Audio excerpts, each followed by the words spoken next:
Part 1.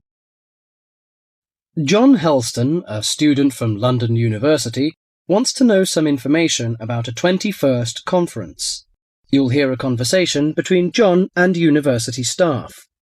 Now you have some time to look at questions 1 to 5.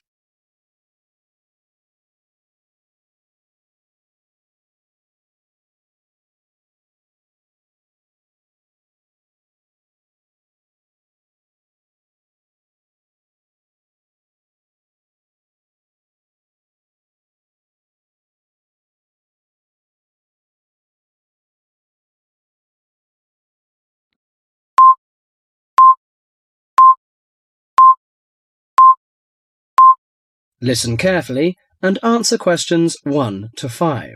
University, good morning. Oh, good morning. Can you put me through to the School of Architecture, please? Certainly. School of Architecture, Professor Dawson's office. Oh, good morning. I was wondering if you could give me some information about the forthcoming Architecture 21st Conference, dates, enrolment procedures, costs, that sort of thing. Certainly. When exactly is the conference? Well, the conference runs for 3 days, from the 18th to the 20th of October. 18th to 20th of October? Oh, good. I'll still be here then. And where exactly is it being held? Is it at the university, as in previous years? No, it's actually being held at the Pacific Hotel. We've rather outgrown the university conference facilities, so we've opted for this new venue. Right, Paradise Hotel. No, Pacific Hotel. Oh, right. And presumably we can get accommodation at the hotel? Yes, but you'll need to contact them direct to arrange that.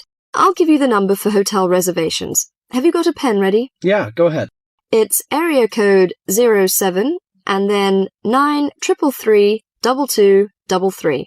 Okay, and what's the registration fee? Individual fees are $300 for the 3 days or $120 a day if you only wanted to attend for 1 day. Are there any student concessions? Oh, sure. There's a 50% concession for students, and that's $150 for the 3 days or $60 a day. And am I too late to offer to give a talk? Oh, I'm pretty sure you've missed the deadline for that. Oh, really? But I've only just arrived here in Australia. Is there any way I could have a paper accepted? Well, you'd need to talk to Professor Dawson. He's the person organising the conference this year. I can put you through if you like. Oh, yes, please. That'd be great. Oh, and can I just check the spelling of his name? Is that Dawson? Yes, that's correct. Before you hear the rest of the talk, you have some time to look at questions 5 to 10.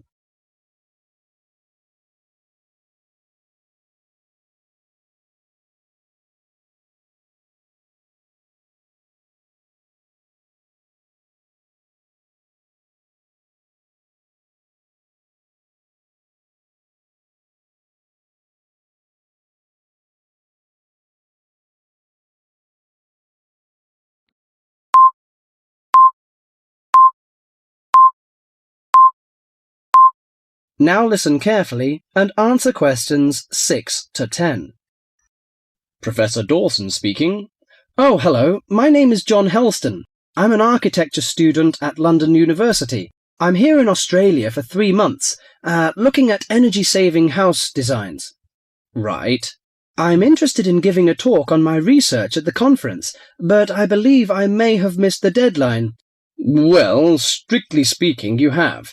The closing date was last Friday. Oh, no! But we may be able to include your paper if it fits into our program, but you'll have to be quick. Okay, what do I need to do? Send me an outline of your talk, and make sure you'd include an interesting title for the talk, something to attract the delegates' attention. Okay, interesting title, right? The outline should be no more than 300 words, though. Right. I should be able to keep it down to 300 words, but would 400 be okay? No, not really, because we have to print it in the proceedings, and we just don't have the space. Sure, I understand.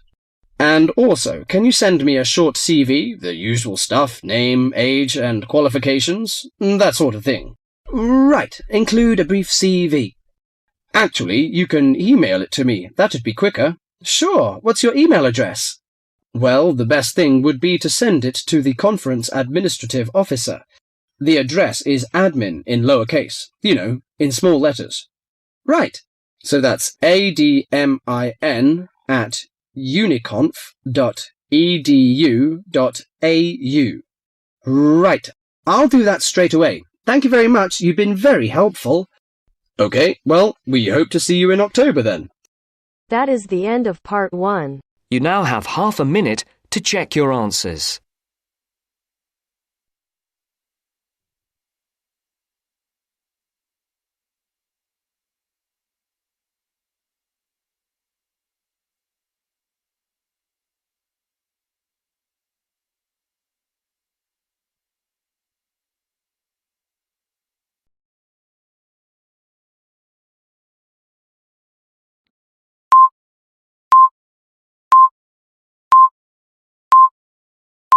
Now turns to part 2.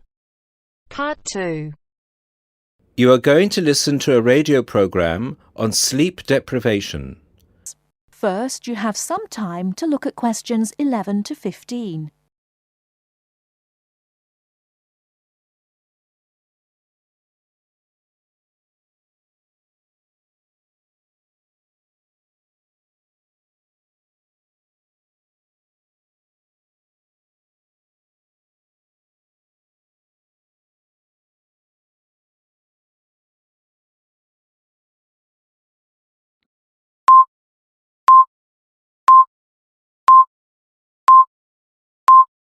Now, listen carefully and answer questions 11 to 15.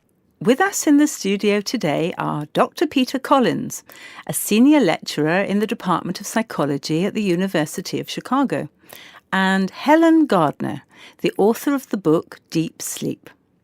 They've come to our studio to discuss the effects of sleep deprivation and also give some tips to the sleep deprived on how to deal with the problem. Welcome to the studio, Helen and Peter. Now, Peter, what are the reasons for sleep deprivation and how can it affect our lives? Well, the research into sleep deprivation started in the late 50s and has been going on ever since.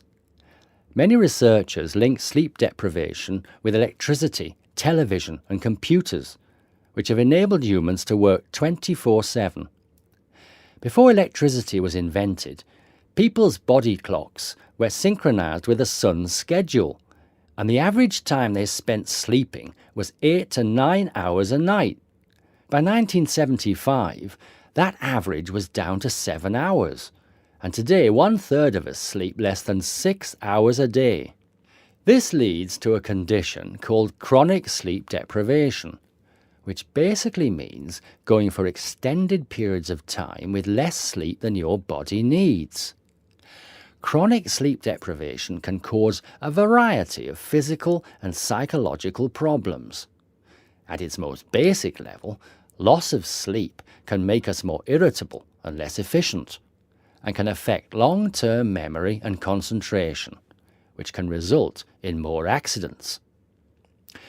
According to the latest research into sleep deprivation is the main reason for 3% of plane crashes, 10% of domestic accidents, 20% of accidents at work, and 45% of all traffic accidents.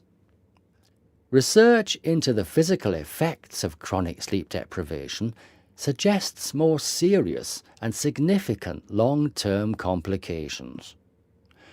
Research from my university, the University of Chicago, has shown that sleep deprivation interferes with how the human body regulates insulin and sugar metabolism, which can increase the risk of diabetes.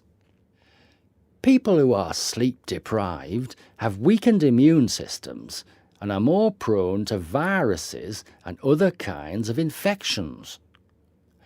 People who don't get enough sleep have cognitive problems or difficulties processing and assimilating new information.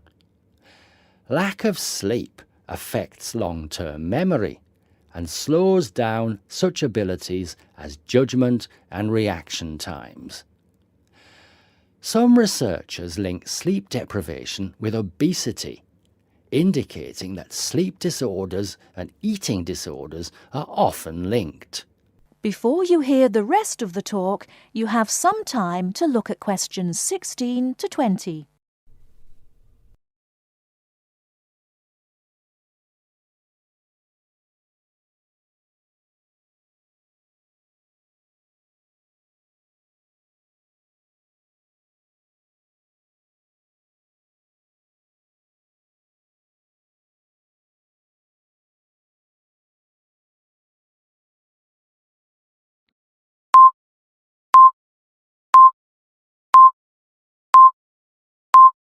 Now listen and answer questions 16 to 20. Helen, you've done a fair amount of research for your recent book on helping people deal with sleeping problems. Could you give our listeners some tips on managing their sleep? Well, if you spend several hours a night tossing and turning in bed, trying to fall asleep, you first have to find out how much sleep you need. To do so, you'll need to try and sleep 6 to 9 hours a night. Set aside 3 days for the experiment. It's best to do it on a long weekend or a holiday to ensure it doesn't get interrupted. During the experiment, you should go to bed at the same time every night and give yourself 6, 7, 8 or 9 hours of sleep. Then monitor the way you feel throughout the day to find out how many hours of sleep you need in order to feel your best. Once you find out how much sleep you need, you can work on improving the quality of your sleep. The main secret here is to allow yourself 1 or 2 hours to relax before going to bed. You may want to try and have a warm shower or bath before going to bed. Doing some quiet activities such as reading or filing can help some people relax. A warm drink in bed helps to induce sleepiness. Some people take up yoga or meditation to help them relax at night. Different techniques will work for different people, so it's best to experiment and find the one that suits you best. You should definitely avoid using technology before going to bed. Activities such as playing video games, watching TV, and others which require you to use your attention can stop you from falling asleep. Avoid eating before going to bed. A late dinner can disrupt your sleep. Not only is going to bed with a heavy stomach bad for digestion and can make you overweight, but it can also keep you awake for hours. Caffeine-rich drinks can increase your heart rate, which can stop you from falling asleep. Energy drinks also have the same effect on your body. You should avoid drinking these at night. The same goes for vigorous physical exercise such as weightlifting or working out on a treadmill. In many cases, you can reset your body clock and make it tick for you by changing your lifestyle. If your sleep deprivation is severe, it's always best to seek professional advice and get an appointment with your doctor, who might prescribe you sleeping pills. Thank you, Helen. We'll be back after the break and we'll be answering questions we've received from our listeners. That is the end of part 2. You now have half a minute to check your answers.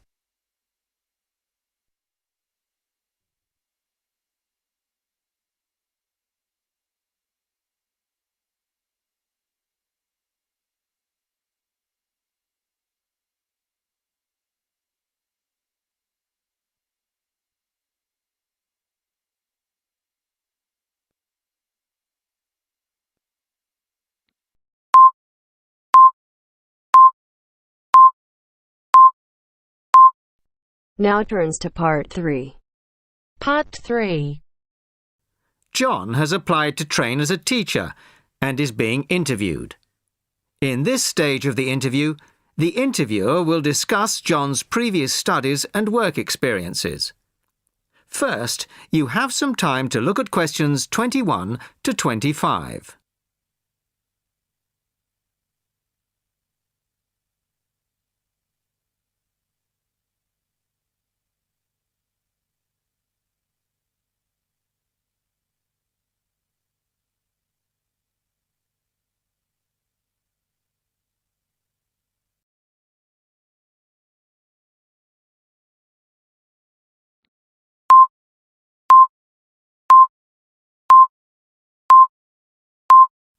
Listen carefully to the first part of the conversation and answer questions 21 to 25.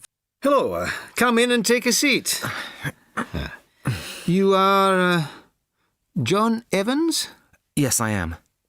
Well, as I'm sure you're aware, the purpose of this part of the interview is to go over your CV and talk a little further about your previous studies and experiences. Yes. So, your first degree was in French, of course? Yes, with a minor in film studies. An interesting combination.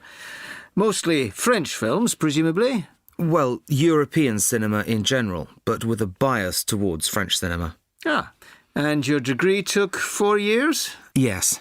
In the third year, I was an exchange student at Bruges University in Belgium. I was there for a full academic year, 9 months. Right. Well, you graduated 2 years ago, and then you took some time out, as it were. Yes, I spent 6 months as a volunteer working on restoring historic buildings in France. Oh. Was that with a well-known organisation? They're called Restoration Vacations here, but they operate under different names in several countries. I think they're quite well known. So, it was a 6-month vacation, really? No, I went for a week, but really liked it, and I got asked to stay on as a translator. Because I could speak French quite well, it was my job to liaise between the owners of the buildings and the English-speaking volunteers. That must have been a very enjoyable experience. Before you hear the rest of the conversation, you have some time to look at questions 26 to 30.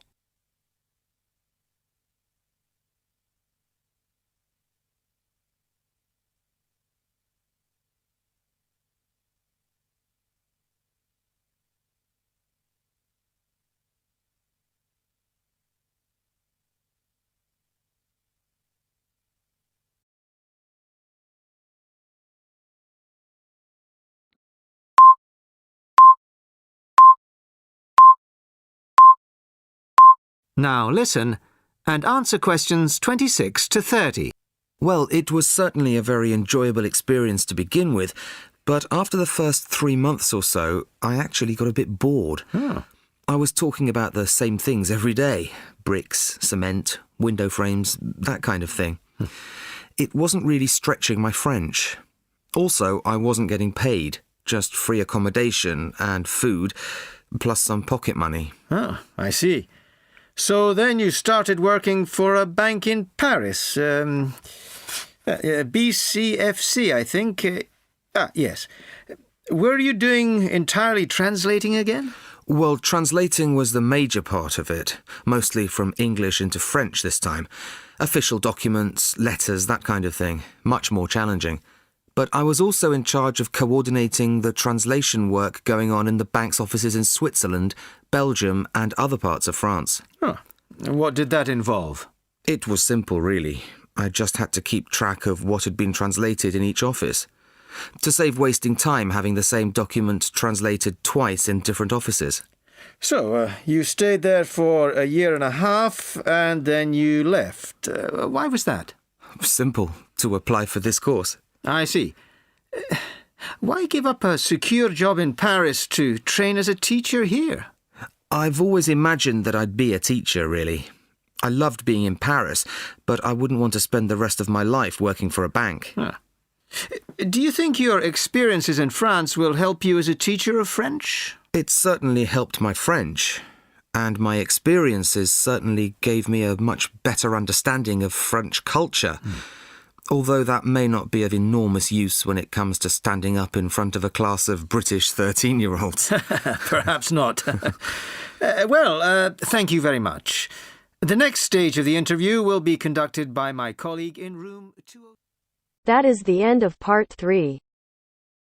You now have half a minute to check your answers.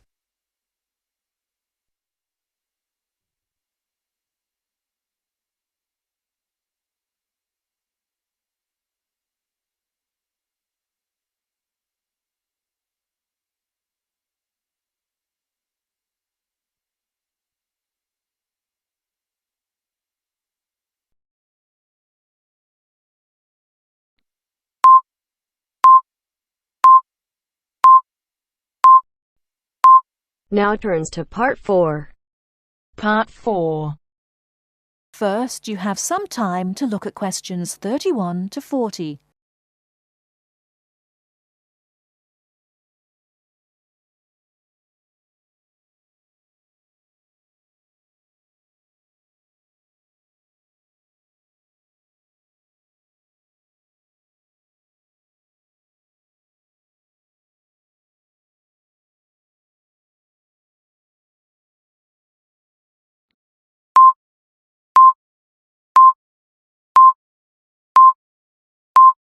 Now listen carefully and answer questions 31 to 40. Hello and welcome. My name's Carolyn Tan.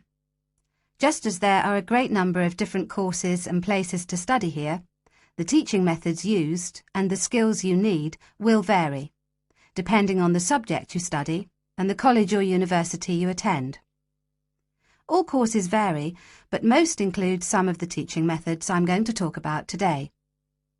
Generally speaking, in some subjects, you will have timetabled classes for most of the week. In others, you may only have a few hours timetabled and will be expected to work independently for a substantial amount of time. Working independently is crucial at university. I'm going to go over the 3 main types of teaching method you will have here. These are lectures, seminars, and tutorials. There are other methods that you will come across, like workshops, group work, and practical work, but I'll describe the 3 main types for now. I'll briefly describe what they are and try to give you some helpful advice in dealing with them. Let's start by looking at lectures. These are large classes, usually lasting around 1 hour, where a lecturer or tutor talks about a subject and the students take notes. On some courses, there can be over 100 students in a lecture. Unfortunately, there is usually little or no opportunity to ask questions during the lecture. Lectures are usually intended to do 3 things. Firstly, to guide you through the course by explaining the main points of a topic. Secondly, to introduce new topics for further study or debate. And thirdly, to give you the most up-to-date information that may not be included in textbooks. So as you can see, it's essential to go to lectures. Of course, you need to take notes in lectures. Remember, you don't need to write down everything the lecturer says. Try to concentrate on the main points and important details. Most lecturers use stories, examples, and even jokes to illustrate a point. And you shouldn't write these down. When you take notes in lectures, abbreviations and symbols for common words and terms can help you write faster. If there is something you don't understand, make a note to ask after the lecture or in a tutorial. Most students try to write up their notes after a lecture. It's a good idea to try to be organised. Keep your notes from your lectures in order in a file, but don't just file the notes away until your exams. Read through them regularly, as this will help you with your revision. It's really important to go over your lectures. As an international student, the lecturer will recognise that you may need more help in lectures and that you may want to record the lecture on a digital recorder. If you do want to do this, ask the lecturer's permission first. They will usually agree. Finally, don't worry if you find it difficult to understand the lecturer at first. This will get easier as you get used to their style and as your English improves. OK, that's enough about lectures. Let's have a look at seminars now. Seminars are smaller classes where students and a tutor discuss a topic, and they often last about the same time, if not longer than lectures. You will know in advance what the topic is, and the tutor will usually ask some students to prepare a short presentation for discussion. Seminars are usually meant to encourage debate about an issue. This means different opinions will be expressed by the tutor and students. The aim is not for students to be told the correct answer, but to understand different arguments and make judgments about them. This process helps you learn to analyse topics critically. Some international students find that seminars can be a bit frightening, especially if they're not used to this kind of teaching. Don't worry. Many other students feel the same at first. Participating actively in seminars is an important part of the learning process, so try to contribute, even if it seems difficult at first. It is best to do some reading before each seminar, so that you are familiar with the topic and can follow and contribute to the discussion. It may help you to make notes before the seminar of any points you would like to make. If you're having difficulty in seminars, discuss this with your tutor. And finally, I'll give you information on tutorials. Tutorials are meetings between a tutor and an individual student or small group of students. These usually last between 15 and 30 minutes.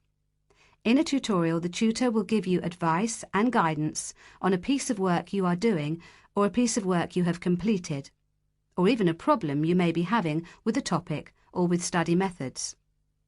You should try to ask questions during tutorials about your work or about topics raised in lectures and seminars. Well, that's all for teaching methods. I'll go on now to talk about the different kinds of examination. That is the end of part 4. You now have half a minute to check your answers.